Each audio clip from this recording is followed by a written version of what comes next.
హైందవ క్రైస్తవం అనే గ్రంథము నేను వ్రాసి దేశం మీదికి దేవుని యొక్క స్వరంగా పంపించి 2 సంవత్సరాలు దాటిపోయింది. కనీసం ఒక్కడంటే ఒక్క ధర్మ ప్రచారకుడైన నాకు సమాధానం చెప్పడే.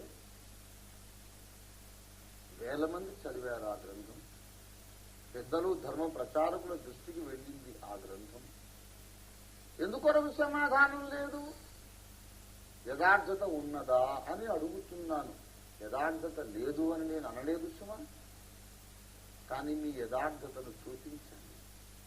హైందవ క్రైస్తవంలో నేను లేవనెత్తిన ప్రశ్నలకు సమాధానం చెప్పండి.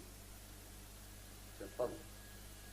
అసలు మా ప్రశ్నలకు సమాధానం చెప్పరు. ఎందుకంటే ముందు తృణీకరించే మనస్సు పెట్టుకున్నారు.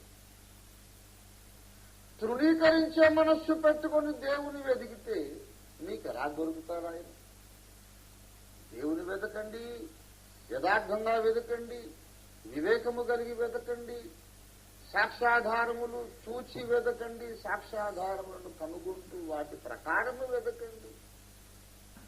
అంతేకాదు, మొట్టమొదట సరైన యథార్థమైనటువంటి తీర్మానము మనస్సులో తీసుకుని సత్యాన్ని వెతుకుతున్నాను, సత్య దైవాన్ని వెతుకుతున్నాను, నాకు కనీసం కొద్దిపాటి నిరూపణలైన దొరికితే నేను తప్పకుండా సత్య దైవాన్ని అంగీకరిస్తాను అనే సిద్ధ మనస్సుతో వెతకాలి. ఈ 3 లక్షణాలు నీలో లేకుండా ఉంటే నీవు వెదకలేవు. వెతికినా దేవుడు దొరకడు. ఆఖరికి నీవు సిద్ధపాటు లేని నేరస్తునిగా, దోషిగా, ముద్దాయిగా వెళ్ళి ఆ దేవుని ముందు నిలుచుంటావు. తర్వాత నీకు దక్కేది మోక్ష సుఖాలు కాదు, నిత్య నరకములు, ఆక్రందనలు, అరుపులు, కేకలు, పెడబొప్పలు, పళ్ళు కొరుకుట. ఇది నీకు నిత్య భవితవ్యము. ఇలా నీకు జరగాలని నేను కోరుకోవడం లేదు సుమా. I don't want you to go to hell, my dear brother and my dear sister. I really don't want you to go to hell. నీవు నరకానికి వెళ్ళదు. నాతో పాటు నిత్యము మోక్షంలో సుఖపడాలి.